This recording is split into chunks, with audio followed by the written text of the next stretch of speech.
So most of you guys have been working on gas furnaces now for a couple of months, so you're real familiar with checking out heat exchangers.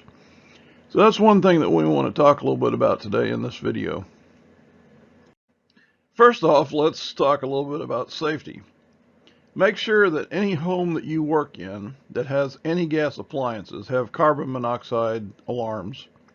They are required in any new home construction, but many older homes with older furnaces do not have carbon monoxide alarms. So anytime you're working in a house that does not have an alarm, make sure you get the homeowner to buy one and put it in for their safety. So what we're going to talk about is replacing heat exchangers.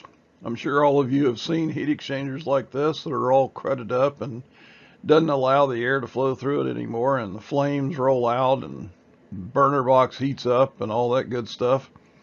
So then you have to open up the furnace and replace the heat exchanger. So it's not a real fun job, but every furnace has a breakdown like this that shows how all of the components are put together.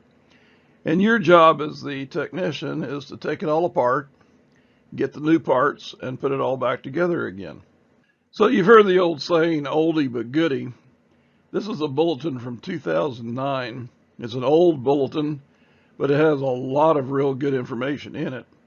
It basically goes through the entire procedure of inspecting heat exchangers to make sure that they have failed, and it goes over a lot of things that you might not consider and things that you might miss, and it gives you a checklist to go through and make sure that you've covered everything and covered all your bases.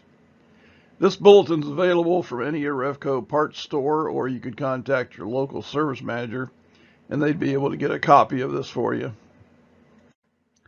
So one of the calls that we get a lot in tech support during the heating season goes like this.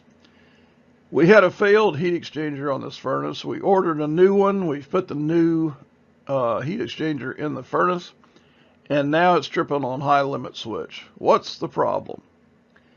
Well, all furnaces have baffles to direct the air around the heat exchanger. Most furnaces have side baffles that will direct the air around the side of the furnace onto the heat exchanger. Maybe on only certain BTU models, but most of them have it.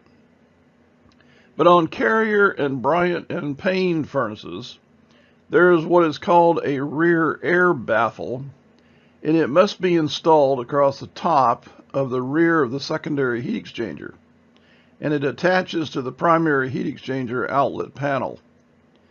This is basically just a sheet metal shield that lays across the secondary heat exchanger. And because of its location, if this furnace is really old and had a lot of condensation going on in it, this baffle may have rusted away and may not even be there. So when you put the furnace back together again, unless it is specifically called out in the replacement instructions, many technicians miss this one, and so then they have high limit trips and they can't understand why. So this rear air baffle attaches along the back of the primary cell outlet panel, and it lays flat across the top of the secondary heat exchanger. And as we said, the reason for this baffle is to direct the air from the back of the heat exchanger towards the front, so you have sufficient airflow over the limit switch to keep the furnace from tripping on limit. So the function of the rear air baffle is to direct the air from the rear of the furnace toward the front. It evens out the airflow across the heat exchanger and provides airflow across the limit shield. If the baffle is missing, the furnace may trip the limit, and I will guarantee you that it will trip the limit. Sidewall baffles perform a similar function, but do not affect the limit switch operation.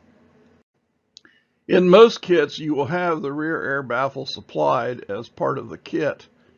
Some kits may not have the rear air baffle, as this baffle does not go into all furnaces.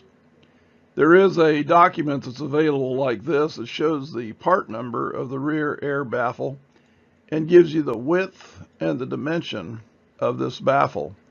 They can be field fabricated very easily.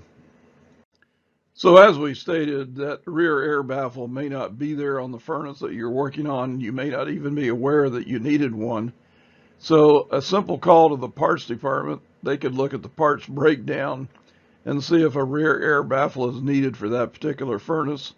And there's also diagrams like this that list out all the furnaces and what part number they require for the rear air baffle. So if you have a furnace that you've replaced the secondary heat exchanger on and is tripping the high limit right off the bat, you might want to check with parts or the service group to see if you need a rear air baffle in that furnace. Go to arefco.com for more videos. Like, subscribe, and check back every week for new videos.